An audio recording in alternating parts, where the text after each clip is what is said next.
What surprised me most about this story is the degree to which private equity touches our lives in ways that we're not aware of. You know, a shopper at Albertsons probably doesn't know that it's private equity owned, or someone who eats at Outback Steakhouse would have no idea. There's really no way to tell. Outside of financial circles, many people don't realize the scope and influence of the private equity industry. The number of brands is astonishing, and what most people don't realize is we, all of us, in one way or another, actually are invested in many private equity deals. When I was in business school, there was nothing sexier in this entire world than private equity. It's exactly where you went if you wanted to one day own an island. And one of my classmates just bought an island. But what is private equity? How does it work? And what happens to the businesses that fall under its control? Businesses like the Simmons Bedding Company, which has recently announced it's filing for bankruptcy and will emerge with yet another private equity owner. I think the best way to think about private equity is to think of somebody buying a home, trying to fix it up, and then selling it. The only distinction is that typically the buyer is often playing with other people's money. Money that could come from your pension fund, your insurance company, a college endowment, or large charity. So let's say, for instance, that you have a company that's been owned by one family for 60 years, and the president is the grandfather, and the vice president is his son, and you've got 7 family members working in the accounting office. None of them ever went to business school. They have no idea what they're doing, and they have 0 debt. And you come in and you say, look, I'm going to buy you guys up for a couple $1 million. And they say, a couple $1 million? It would take us 5 years to earn a couple $1 million. We'll do it right now. So and not only that, but we don't have to deal with running a company anymore. So you buy it for a couple $1 million. The first thing you do is you go and you borrow as much money as humanly possible. You leverage, which means borrowing against something, every piece of machinery in the joint. And then you take all of that money and you use it to expand. You go into new markets. You go to China. You buy new plants. You hire a whole bunch of MBAs. You fire half of them because they don't know what they're doing. You get McKinsey to come in and do this big study. And actually this works. 5 years later, you have a company that cost you a couple $1 million to buy. Now you've expanded all over the world. And if the market's going up and you called things right, you can turn around and you can go public with it. And once you sell shares to the public, you get to take all of those proceeds. Or you exit some other way by selling the company or something else. These deals really assume that a company's revenues are going to go up because these are booming times and there will be more than enough money for everybody, including paying down this debt. This is not the situation today. Simmons is a great American mattress company. It's been around for over a century. Its products and brands are ones that we use every single day. It was immortalized in a Cole Porter song. Its advertisements included people like Eleanor Roosevelt. It's a big brand, it's an iconic brand, it's an American brand, and it's a brand that's now in trouble. In a Wall Street version of Flip This House, Simmons has been bought and sold by 5 different private equity firms, each looking to make a profit, and is about to be sold again. The private equity, their goal is to make money, clearly, for themselves and also for their investors, which are pension funds and endowments all over the country. For the company itself, its goal is to survive, to thrive, to become operationally better, to become financially stronger. Sometimes what you can see in these deals, though, is those goals aren't necessarily compatible. It's normal for a private equity firm to increase the amount of debt on a company. Some debt is almost always used by private equity investors when they buy a company in the first place. But for Simmons, each time it was taken over by a private equity firm, the amount of debt on the company doubled. So the private equity company that owned it has made a huge profit on its initial investment, but that profit translated into debt for the company over and over and over. Its fifth owner, Thomas H. Lee Partners, took out debt not just to invest in Simmons, but also to pay itself a dividend. It's leaving the company with a total of $1.3 billion in debt. And that might very well pay off for the employees and for the private equity owners and for everyone else. But it does expose the employee to more risk because there is now a new chance that your company's going to go bankrupt. Employees, like these, who used to work at a Simmons plant near Atlanta, may not even know their company is being run by a private equity firm. They may not know that the new owners are looking to cut costs, which can mean plant closings, benefit cuts, and layoffs. We're all from Simmons, this group sitting at this table here. We got 22 plus years working at Simmons Company. Every time a new owner come in, it looked like the company went backwards to me. The pressure to produce became stronger, and I believe that was due to the fact of some cutbacks. By cutting out people's job, it put more pressure and stress on the person that was there. A lot of employees that have lost their job attribute the job loss to the decline in the mattress industry. I think a lot of them believe that the industry's sales are down, which is true. But I don't think a lot of them understand how much debt this company has on its balance sheet and how that's actually a much more of a driving factor right now to what's happening at this company rather than anything that's happening with the economy. The company's debt wasn't the only thing that former Simmons factory workers did not understand. Had you guys ever heard of Thomas H. Lee before they bought the company? No, I still don't know it. Still don't know it. Thomas H. Lee. Where you from? Out of New York? That's who bought it, Thomas H. That's who bought the company now, right? Thomas H. Lee. Did he? Never heard of it. Never heard of him. September 18th, 2008. As workers arrived for the day shift, they were called into a meeting. Due to a drop in sales, they were told the plant would be closed permanently. They were not allowed to return to the shop floor. And they come out and do it like they did, it could have been they could have did a better way, I think. It really was a hostile ending. I mean, anytime you close the plant and you bring police to the plant, I mean, they brought in police like we're going to tear the place up. I think they set the plant because we were unionized. I think we were unionized and they they paid people in our plant more than they paid people in the non-union plants.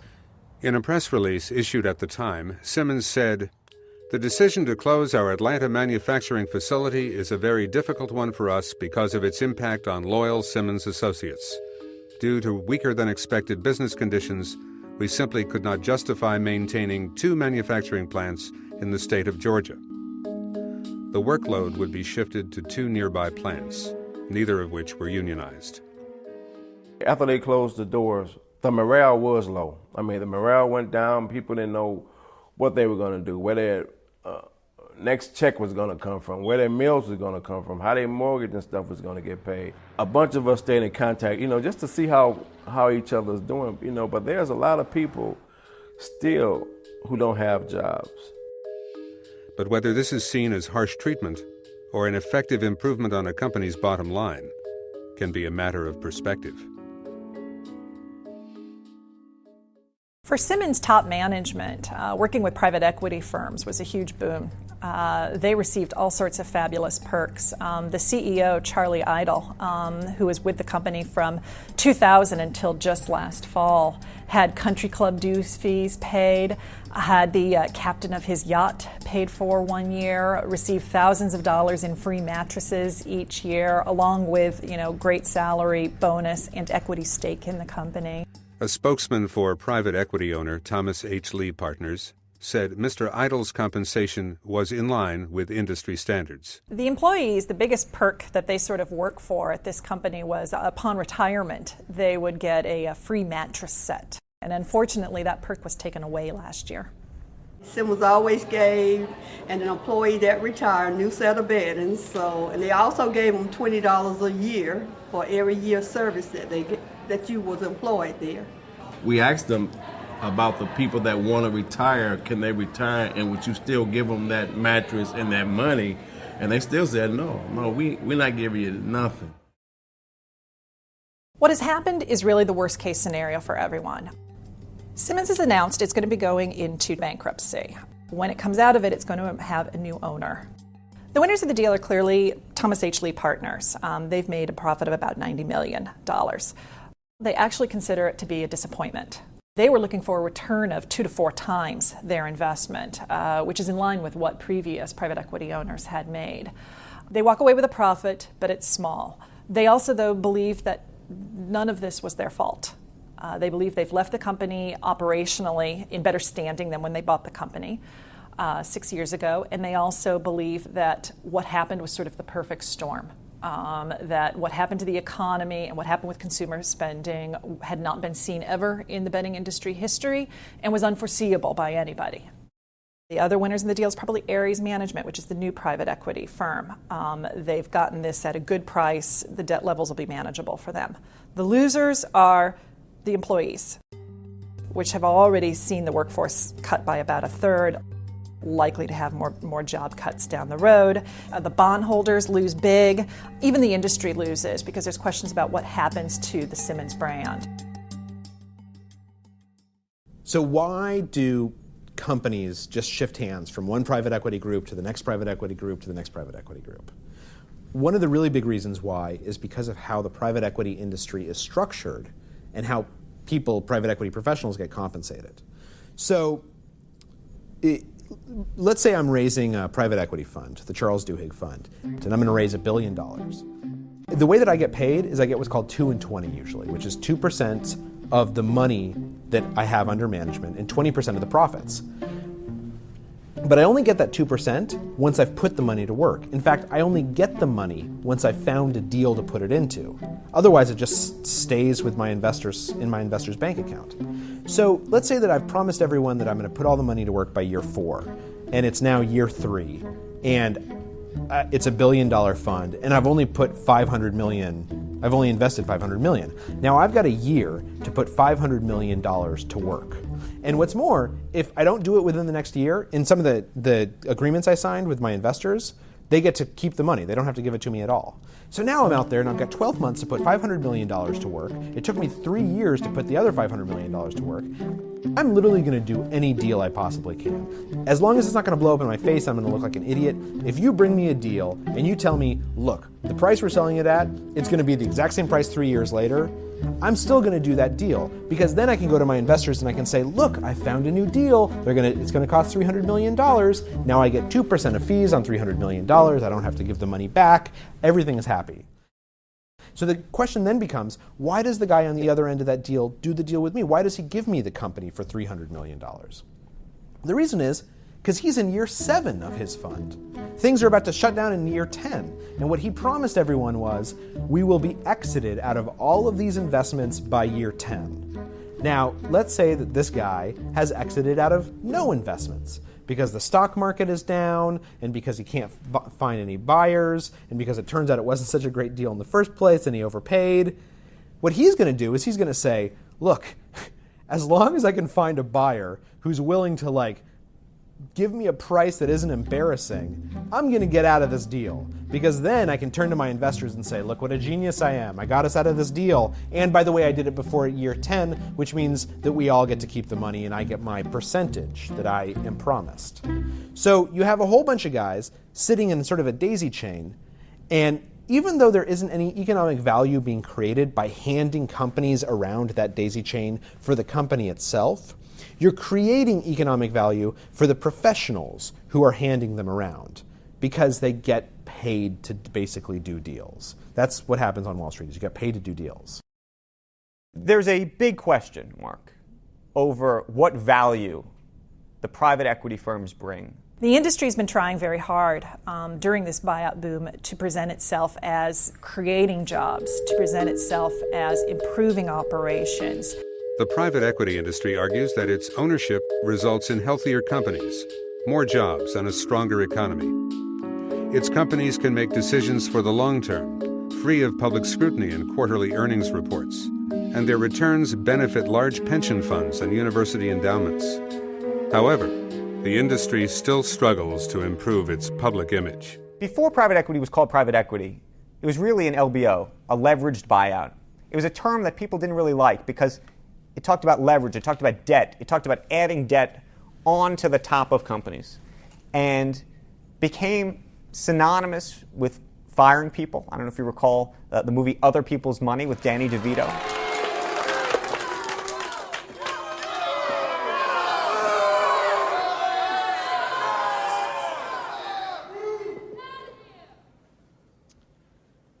Amen. Which really illustrated what private equity was at some level. The villain is the private equity guy. But what he's really doing is he's coming in, or she, and saying, let's make hard choices that we should have made, that you guys should have made years ago. Now I'm going to force you to make them. I'm going to take all the criticism, but I'm also going to get rich when it's all done. Take the money. Invest it somewhere else. Maybe you'll get lucky and it'll be used productively. And if it is, you'll create new jobs and provide a service for the economy. And God forbid, even make a few bucks for yourselves. As a nation, we basically say capitalism is destructive creation. We indulge the destructive part. And when you indulge the destructive part, a lot of people make a lot more money than some other people. And private equity did that very, very efficiently. And they were creating better markets. They created better companies. They made markets more efficient. There's a lot of good that comes of it. The period from 2003 to 2007 was a golden age for private equity. And as the deals got bigger, so did the amount of debt used to make them happen. During the buyout boom, there was a new twist. Companies would borrow even more money to pay their private equity owners special dividends, which allowed them to cash out well before they sold the company. More than 188 companies that were owned by private equity companies issued this sort of debt to the tune of about $75 billion. So that means $75 billion went to private equity firms, but is now debt on these companies' balance sheets that they're having to pay off. From a private equity investor's standpoint, it was a great thing. And then they could know we got our money back. And then they may care about the company because if the company does really well, they will make more money. But if it hits trouble, they're out. Now keep in mind, the only way that you can actually do this is if you can convince some banker to loan you $1 gazillion. The banker could very well say to them, okay, but you can't use it to pay yourself special dividends. You have to use it to actually build something. In which case, they do. And if the banker doesn't say that, then it's not really Tommy Lee's fault for making a buck. It's the banker's fault for being stupid enough to give them money that they weren't going to invest in the company. And now is the fallout from that bubble. Just as you and I are struggling to pay for that house with the debt we can't afford, these private equity firms have built these companies up and have so much debt on these companies that are now worth so much less than they were a few years ago. Once the credit markets contracted, once banks decided that they couldn't loan money anymore, the idea of private equity has actually disappeared in some ways, which is to say that private equity can't buy businesses anymore with leverage. In the same way that the homeowner can't get the mortgage, the private equity guy can't get his mortgage either. And so the whole idea of this hot potato game of buying and selling these companies has come to a screeching halt. And so there's a big question about the future of this industry. There are a number of companies that are in Simmons' position, hundreds of companies across the country that have a ton of debt that have been put on their balance sheet by their private equity owners, and now, like Simmons, are struggling to figure out how to pay that debt and stay afloat. And what we don't know is what would have happened to those private equity companies without private equity. Would they have hit just as much trouble if they were publicly owned? We're on fairly delicate ground. And if there was a seismic shock, it could set off a wave of bankruptcies. And it's very difficult to recover from a bankruptcy. Now, the world may change again. And as we're already seeing, there are investment banks like Goldman Sachs that are reporting these remarkable earnings. And so I wouldn't count these guys out just yet. There's a cycle to all of this. There was a period in the late 80s when people said that private equity was done with. And here we are talking about it right now. So